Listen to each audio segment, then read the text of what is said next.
지금부터 이제 종목 이야기를 빨리 좀 해드리면, 드림텍 아까 이제 매수 강도 1위 종목, 거의 상위 종목으로 잡힌 종목을 보셨는데, 최근에 사지 않다가요, 지금 기관들도 거의 중립 이하 포지션이죠. 투신도 마찬가지. 갑자기 최근 들어서 이제 들어오고 있는 모습이 눈에 보이실 겁니다. 그렇죠? 외국인들도 그렇고요. 개인들만 지금 팔고 있고, 전 기관들이 다 사고 있다. 동시에 보시면 될 것 같아요. 이 회사 홈페이지에 들어가면 이런 이미지가 있습니다. AR, VR 상단에 들어가는 웨어러블 디바이스 쪽으로 모듈화하는 부분이 있다. 이게 뭐 PCB보다 조금 더 부품이 더 많이 실장되는 걸 우리가 PBA라고 한다라고 그냥 가볍게 요거는 생각을 하시면 됩니다. PBA라는 거는. 그래서 요 부분이 오히려 부각이 좀 되고 있는 게 아닌가라는 생각입니다. 그래서 이 회사의 이제 사업 보고서에 들어가시면 이런 내용들이 있거든요. 그래서 스마트폰에 들어가는 모듈, 뭐 이런 부분들이 있는데, 아래쪽으로 좀 내려오면 뭐가 있냐면, 웨어러블 기기용 모듈이 있고, 그 밑에 쪽으로 보면 TOF 방식의 카메라 모듈, 이런 것들은 어디? AR, VR, 이쪽 자율주행 로봇, 이런 쪽에 활용되는 이런 부분들도 하고 있다라는 겁니다. 그래서 이런 것들이 부각이 되면서 아마 좀 최근에 시장에서 주목을 좀 받고 있다 라고 보시면 될 것 같아요. 그래서 뭐 금융투자하고 상업펀드 같은 수급이 지금 많이 지금 들어오고 있죠. 보시면 상업펀드와 금융투자. 근데 얘네들이 주로 이제 뭐 정보력을 가지고 좀 빨리빨리 트레이딩하는 애들이다 보니까 그런 움직임이 나타나고 있다. 근데 주가가 이미 너무 많이 올랐어요. 많이 올랐어요. 그래서 요거는 그런 이유로 지금 주가가 올라오고 있다라는 정도로만 알고 있지, 여기서 우리가 추격하기에는 주가가 단기로 너무 올랐으니까 그냥 공부 차원에서 다음에 주가가 다시 이렇게 내려올 수 있잖아요. 그죠? 그럴 때를 대비해서 좀 왜 무슨 이슈로 기관들이 사는지를 아는 차원에서 공부로 보시면 될 것 같아요. 이 종목은. 근데 또 다른 차원으로 우리 뉴프렉스의 기억을 떠올려 보면 이렇게 주가를 올린 그 외국인이나 기관의 매수세가 계속 이어진다면 더 갈 거 아니냐. 그렇죠. 그러니까 매도할 때까지는 확 대량 매도가 나오기 전까지는 계속 올리지 않을까? 이런 기대감. 달리는 그렇죠. 말에 올라타라. 가지고 계신 분들 입장에서 만약에 그러면 우리 가족분들 중에 먼저 이 냄새를 맡고 이걸 가지고 계신 분들이 계시니까 냄새를 맡다니요. 아니, 회사의 그 성장 가능성을 믿고. 그렇게 표현을. 이렇게 멋있는 표현이 있는데 냄새를 맡고 들어간 분들은. 그래요. 조금 저급한 표현이긴 하네요. 지금 듣고 보니까. 네. 그러면 만약에 그렇게 이 드림텍의 성장 가능성을 믿고 들어가신 분들은 요 정도 기술적인 흐름을 생각하시면 될 것 같아요. 어제 같은 날 보시면 주가가 최근 올라오던 양봉 대비해서 좀 과한 양봉이 좀 만들어졌죠. 크기가 뚱뚱하고 커졌잖아요. 그러면 거래량이 많이 실렸다라고 보시면 될 것 같아요. 거기에다가 갭이 이렇게 만들어졌습니다. 그죠? 그러면 꺾이는 거 확인하고 내가 팔아야지. 그리고 기관과 외국인들이 들어오다가 이게 매도가 나오는 증거는 아마도 요 갭을 메우거나 이 시가를 무너뜨리는 음봉이 나올 겁니다. 그때 매도하시는 정도. 그렇지 않다면 당분간은 조금 끌고 가셔도 되는, 그죠? 그런 흐름으로 만약에 이 회사의 성장성을 믿고 투자하신 분이라면 그렇게 한번 생각을 해보시면 될 것 같습니다. 네. 잘 종목을 선택하신 분들에게 냄새 잘 맞는 분들로 비하를 해버리면 안 되잖아요. 네, 사모펀드 표현을 쓸 때 제가 쓰는 표현을 우리 사모가 냄새를 잘 맡는다. 네, 사모펀드를 제가 그랬었는데. 알았어요. 용서해드릴게요. 네. 자, 그래서 다음 종목. 자, 백광산업인데요. 네, 백광산업은 조금 전에 이제 보셨던 드림텍과는 조금 다르죠. 왜냐하면 드림텍은 여기 200일선하고 이격이 이만큼 벌써 벌어져 있잖아요. 그죠? 그렇죠. 근데 백광산업은 이제 막 200일선을 넘어서는 그런 그림이 만들어지고 있습니다. 이 백광산업이 하고 있는 주요 제품 중에 하나가 바로 가성소다입니다. 가성소다.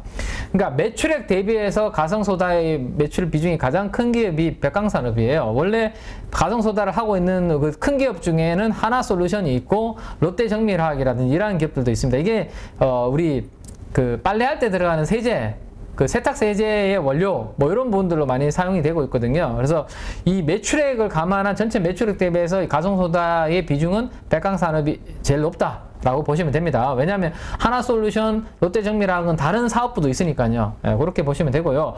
기관들이 이렇게 수급이 들어오는 것은 투신 중심으로 3, 4일 연속으로 수급이 들어오면서 이렇게 흐름이 만들어지고 있는데, 자, 2차 전지에 들어가는 양극재에서 이 불순물을 제거할 때 가성소다를 사용한다라는 이야기가 최근에 조금 나오고 있습니다. 그 부분 때문에 그러면 백광산업도 재미없는 전통적인 가성소다만 하는 회사가 아니라 야, 2차 전지 소재로 봐야 되는 거 아니야? 라는 게 여의도에서 지금 약간 요 백강산업을 투신들이 투자하고 있는 포인트다. 라고 보시면 될 것 같아요. 근데 이 가성소다가 그래서 양극재 공정으로 이 회사가 얼마나 들어가는지 분기 보고서 찾아보니까 그게 안 나오더라고요. 아직까지는. 워낙 비중이 아직까지는 크지 않은가 보죠. 그죠? 그래서 아직까지 안 나오고 겨우 지금 이야기는 그냥 기대감 정도로 나오고 있기 때문에 그 부분이 투신 쪽으로 수급이 반영되면서 200일선은 돌파한 이유다라는 정도 한번 체크를 해보시고, 만약에 이게 투신 하나가 아니라 만약에 정보력에서 우수한 사모펀드도 좀 수급이 들어온다. 연기금도 좀 들어온다. 그 다음에 외국인은 들어오다가 지금 좀 팔고 있는데 어쨌든 다른 기관들도 좀 수급이 들어오면 2차 전지 소재로서 시장에서 진짜 보고 있다라는 생각을 한번 해볼 만한 그런 포인트도 될 수 있다라는 거 생각을 해볼 만한 기업입니다. 그래서 네. 어제는 이 기관들은 이렇게 뭔가 좀 기존에 있는 종목들이 아니라 새로운 개별주 쪽으로 모멘텀이 있는 재료주 쪽으로 수급이 좀 들어왔다라는 거 보시면 될 것 같아요. 자, 그 다음에 이제 자동차 이야기 잠깐 이제 좀 해드릴 텐데요. 2023년 테슬라가 현대차보다 싸진다라는 뉴스가 좀 있어서, 그러니까 우리가 이제 미국에서 현대차가 그나마 테슬라 다음으로 전기차 잘 팔고 있잖아요, 지금. 그렇죠. 네, 잘 팔고 있는데, 테슬라 자동차가 현대차 전기차보다 더 싸진다라고 하면, 이 가격적인 메리트가 좀 있어야 그래도, 그죠? 살 텐데, 여기 기사를 보시면, 아이오닉 5가, 39,950달러에 팔아야 되는데, 모델 3가 혜택 받으면 39,400이니까 상대적으로 모델 3가 더 싸지는, 그러면 이제 현대차가 타격이 불가피하다. 허가 찔렸다. 뭐 이런 내용. 허가 찔렸다. 뭐 이러는데. 자, 뒤늦게 대응책 고심. 지금 오늘이죠? 이제 아마 유엔 총회에서 우리나라 윤석열 대통령과 한미 정상회담이 아무 짧은 시간으로 한다고 합니다. 그래서 얼마나 이 부분들을 조금 풀어내고 오실지 모르겠는데, 지금 들려오는 이야기로는 중간선거 때까지는 이게 쉽지 않을 거다. 근데 중간선거가 끝나거나, 왜냐하면 표심이 있기 때문에, 그죠? 미국 정치인들 입장에서는 그거를 의식할 수밖에 없죠. 그래서 아마 중간선거 끝나고 나면 그런 부분들이 아마 될 수도 있다라는 기대감. 이번에 어느 지역 주지사 분인지 모르겠는데 한국으로 주지사 한 분이 오셨습니다. 조금 이렇게 머리숱이 없으신 분이 이제 오셨거든요. 네. 오셨는데 그 부인 되시는 분이 우리나라 한국 분이세요. 맞아요. 그 네. 뉴스에서 많이 봤어요. 근데 어느 지역인지 주지사. 제가 기억이 안 나서 제가 그 지역명을 제가 말씀을 못 드리는데, 그분이 오셔서 이번에 이제 오셔서 기자회견을 이렇게 했습니다. 우리나라 기자들하고 여러 가지 이야기들을 하면서 한 내용이 딱 이 부분 거론을 하셨어요. 이게 중간 선거가 있기 때문에 우리 정치인들 입장에서도 그거 전까지는 우리가 쉽게 현대차 입장, 우리나라 한국의 입장을 좀 들어주기는 좀 애매한데, 반영하기는. 근데 중간 선거가 끝나고 나면 조금 바뀔 수 있다 라는 이야기를 직접 주지사 분이 하셨거든요. 그래서 그 기대감을 좀 가져봐야 되지 않을까 싶습니다. 그래서 지금까지는 세액공제 대상으로 들어가 있는 전기차 리스트를 보면 일본의 닛산이라든지 이런 기업들은 들어가 있는데, 안타깝게도 경쟁을 하고 있잖아요, 우리 일본하고. 근데 우리나라는 여기 리스트에 안 들어가 있습니다. 그래서 세액공제 대상에 들어가 있는 전기차, 자동차 리스트 한번 참고하시고, 요게 되려면 어쨌든 우리가 중간선거 이후에 10월달 이후를 기대를 좀 해야 되지 않을까. 자, 근데 외국인들은 그 기대감이 있는 건지, 아니면 그렇죠. 환율 때문인지 3분기 실적 때문인 건지 찐으로 계속해서 현대차를 사고 있습니다. 연기금들도 최근에 중립 이상 포지션으로 지금 올라오고 있고요. 그래서 주가가 그래도 대형주 중에서 지금 LG 에너지 솔루션 다음으로 현대차 외국인 수급 잘 들어오고 있고 전고점을 뚫어서 버티고 있는 요 그림인데, 아무쪼록 어쨌든 잘 10월달 이후에 해결이 되었으면 좋겠네요. 네. 우리 가족분들이 다 서칭해가지고 또 올려주셨네. 메릴랜드 주지사. 메릴랜드. 레리 호건. 제가 메릴이라고까지 나오는데 메릴 린치라고 나올 뻔해가지고. 증권사. 네네. 참아버렸습니다. 네, 메릴랜드만. 메릴랜드 주지사. 네, 감사합니다. 네. 아무튼 그 주지사님의 이야기처럼 10월달에 잘 해결이 돼서 우리 현대차를 투자하고 계시는 자동차 관련주 투자하시는 분들한테 좋은 결과가 좀 있었으면 하는 바람이고요. 자, 그 다음에 이제 운송 이야기를 잠깐 좀 해드립니다. 요거까지 하면 이제 서진 시스템까지도 연결이 되거든요. 자, 이 이야기는 뭐냐면 이 발틱 드라이 인덱스 지수입니다. 이 발틱 드라이 인덱스 지수는 건화물 운임 지수죠. 이것도 많이 빠졌었거든요. 최근에 이렇게.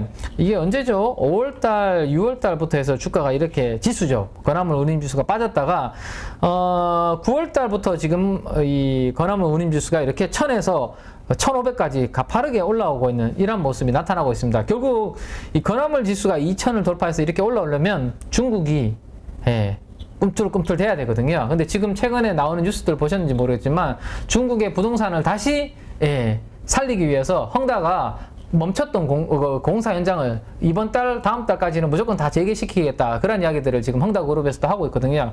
자, 그러면 멈춰있던 공사 현장이 돌아가기 시작한다면 어떻게 될까요?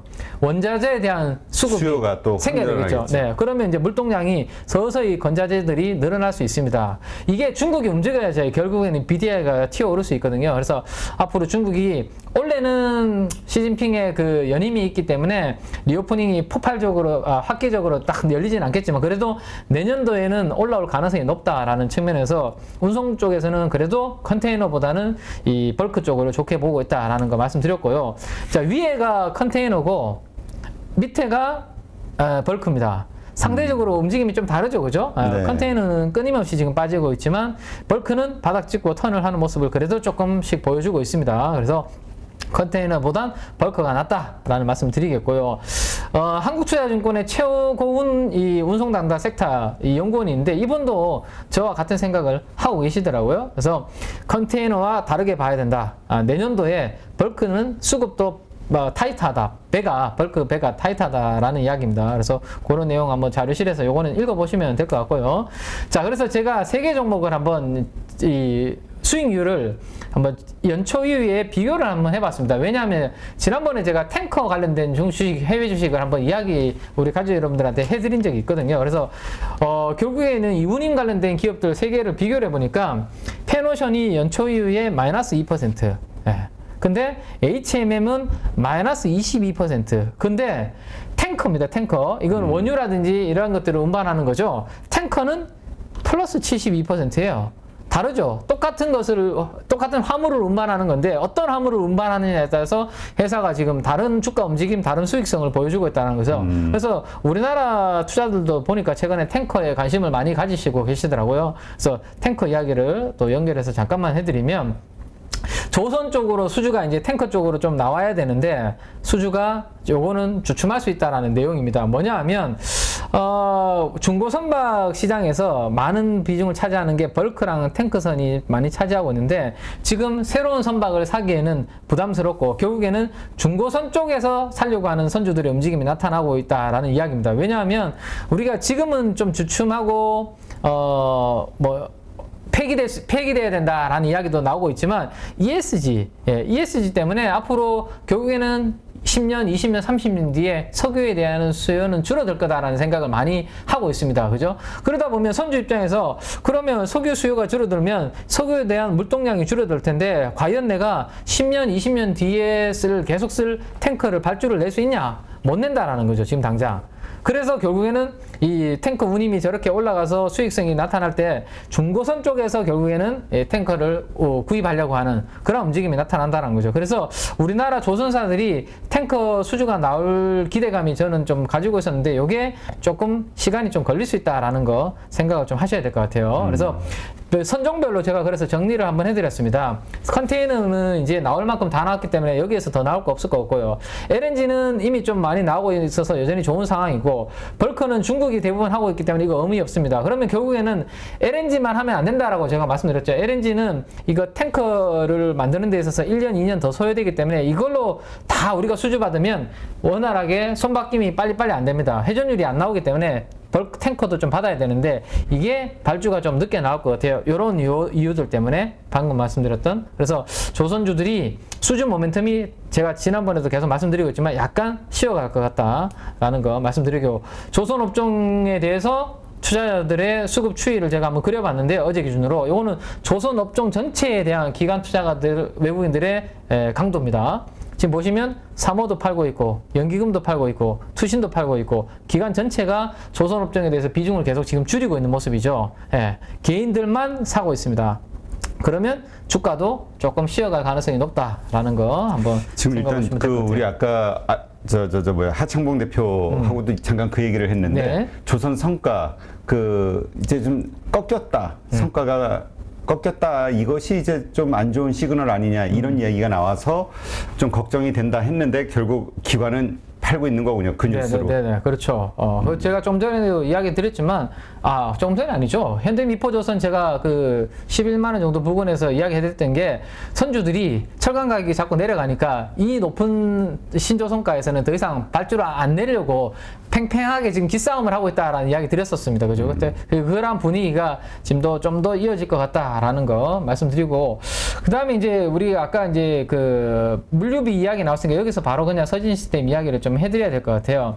서진 시스템이 하고 있는 이제 사업 분야가 통신 장비도 있고 반도체도 있고 그 다음에 이제 ESS 쪽도 있고요. 그러니까 기타 사업부 다양하게 있는데 이게 이제 알루미늄을 가지고 결국에는 소재를 가지고 여러 가지를 만드는 거거든요. 통신 장비, 함체, 케이스도 만들고 반도체에 들어가는 부분도 만들고 ESS의 껍데기도 만들고 뭐 하고 있는데 컨테이너 박스도 만들고 여러 가지 만들어요. 근데 2021년도에 컨테이너 운임이 이렇게 올라가는 구간에서 이 회사의 주력 공장은 우리나라와 베트남에 있거든요. 근데 그런 것들을 이제 수주받아서 수출을 하려고 하니까 물류비가 너무 많이 드는 거죠. 그러다 보니까 주문을 받고 싶어도 너무 비싸니까, 물류비가 비싸니까 이게 마진이 별로 안 남을 것 같아서 그대로 제대로 생산을 못 했거든요. 근데 지금 우리 컨테이너 운임 지수가 2021년도 이전 수준까지 지금 떨어져 있는 상황이에요. 그러면 지금까지 이제 쉬었던 그런 물류비 부담 때문에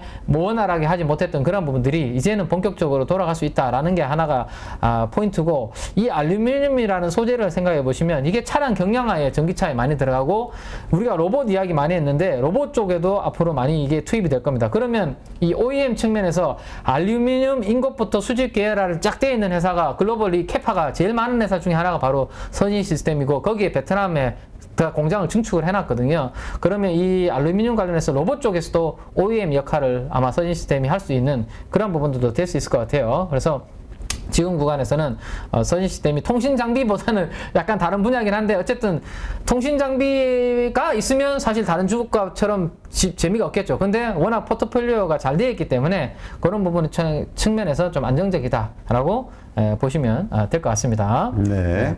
자, 그 다음에 이제 두산 테스나입니다. 옛날에는 우리 테스나였죠. 테스나인데, 그렇죠. 최근에 나온 내용이 워낙 반도체 쪽 다 안 좋은데 그나마 끝까지 좀 괜찮았던 분야 중에 하나가 이미지 센서 쪽이었어요. 왜냐하면 이미지 센서는 워낙 다양한 부분에 스마트폰 쪽에서 카메라 쪽은 계속 성장을 하고 있었고, 이게 자율주행이라든지 로봇이라든지 이런 쪽으로도 많이 들어가다 보니까 이미지 센서 쪽은 괜찮을 거야 라는 생각이 많았어요. 근데 최근에 나온 기사 중에 이런 내용이 있어서 가져가 봤는데, 13년 만에 이미지 센서도 역성장이 나온다. 이거는 큰 이슈죠. 그죠? 그렇죠. 그나마 비메모리 쪽 반도체 쪽에 시장을 견인한 게 이미지 센서였는데, 여기도 그렇게 안 좋아? CMOS 이미지 센서입니다. 그런 내용인데, 자, 우리가 이미지 센서라는 것은 간단하게 삼성전자 반도체 이야기라는 블로그에서 제가 가지고 온 건데, 물건에 대해서 사진을 딱 찍으면 렌즈를 통과하면서 이거를 아날로그를 디지털로 여기 바꿔주는 그런 부품이라고 그냥 생각을 하시면 됩니다. 그래서 우리가 이거를 저장을 하게 되는 거죠. 그래서 이게 스마트폰 카메라 모듈에도 들어가고 뭐 다양한 쪽으로 이게 이미지 센서라는 것을 들어가고, 이걸 제일 잘하는 회사가 누구? 소니고요. 소니의 시장을 잠식해 가려고 하는 목표가 삼성전자입니다. 그래서 이걸 쪽으로 많이 투자를 하고 있었죠. 자, 근데 두산 테스나가 주가가 안 가는 이유가 있어요. 왜 안 가겠습니까? 누가 사줘야 가죠. 계속 팔고 있어. 네, 특히나 종목의 탄력성에 영향을 주는 회사들은 기관이라고 제가 말씀드렸잖아요. 그렇죠. 근데 사모펀드도 팔고 있죠. 연기금도 끊임없이 팔고 있죠. 펀드에서 계속 비우고 있죠. 기관 투자가들이 내내 이렇게 팔고 있으니까 갈 수가 없습니다. 근데 외국인들이 탄력적으로 사주면 좋은데, 그냥 뭐 떨어지는 거 호가를 그냥 밑에서 그냥 받치는 정도면 주가의 탄력에는 영향을 줄 수 없죠. 그러다 보니까 주가는 재미없는 흐름이 두산 테스나의 흐름이다라고 보시면 됩니다. 그러면 지금 가지고 계신 분들이 많을 거예요. 가지고 계신 분들 입장에서 제가 한번 이 밸류에이션을 한번 보여드리려고 오늘은 가지고 왔습니다.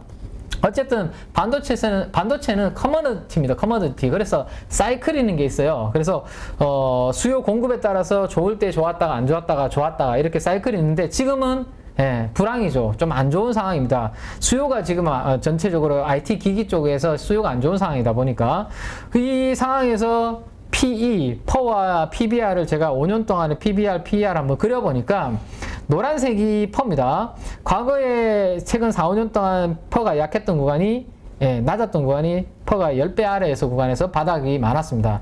퍼 10배 아래에서 바닥 찍고 올라오고 퍼 10배 아래에서 바닥 찍고 올라오고 지금 퍼가 9배 아래, 10배 아래로 내려갔네요. PER이. 그러니까 벌어들인 이익 대비해서 밸류에이션이 9배 정도로 평가를 받고 있다는 거죠. 자, 근데 PBR은 조금 높게 평가를 받고 있습니다. 1.6배, 그러니까 1.5배 이상. 그러니까 이 회사의 자산 가치가 1,000억이라면 1,500억의 자산 가치 더 높게 1.5배로 평가를 받고 있다는 거죠. 근데 이 회사의 PBR은 예전부터 높게 평가를 받았어요. 평균을 보니까 한 2배에서 3배 정도로 평가를 받았네요. 그죠? 근데 바닥인 PBR이 1배 정도 수준, 1.1배. 거기가 바닥이었습니다. 그래서 바닥보다 살짝 높긴 한데, 어쨌든 PBR도 많이 내려와 있는 상황이네요. 그래서 밴드도 제가 한번 그려봤거든요. 한번 밴드를 한번 보시죠. 역사적인 밴드를.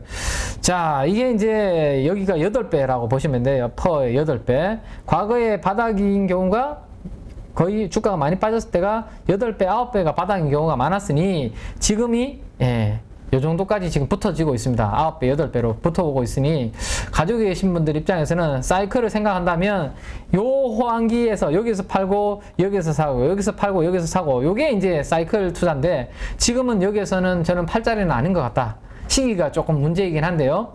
이제 수요가 좀 살아나야 되겠죠. 반도체에 대한 수요가 좀 살아나면 이미지 센서 쪽에 가격도 올라오면서 턴을 할 수 있으니까 이제는 수요가 안 좋은 상황을 반영을 해서 이미 역사적인 밸류에이션 하단부 정도까지 떨어져 있는 상황이니까 지루하고 견디기 힘든 구간이긴 하지만 하필이면 왜 두산으로 인수해가지고 라는 이야기를 많은 분들이 하고 계시지만 지금은 조금 엉덩이 무겁게 바늘로 지금 허벅지 찔러가면서 좀 참아야 되는 그런 구간이 아닌가 싶어서 저런 기사가 나와서 야 그러면 안 돼, 무조건 팔아야 되겠네 라고 생각하실 수도 있으니까 그렇게 생각할 구간이 아니다라는 것을 보여드리려고 제가 가지고 왔고 자 PBR 밴드도 한번 보시죠. PBR 밴드도 역사적인 밸류에이션 하단부로 지금 이미 떨어져 있습니다. 물론 여기에서 주가가 더 떨어지면 선이 하나 더 생길 수 있어요. 이렇게 뭐 1배 그 다음에 0.8배 밸류에이션 하단부가 더 내려갈 수도 있습니다. 하지만 여기는 어쨌든 과거 대비해서는 좀 낮은 싸게 이미 거래되고 있는 구간이니까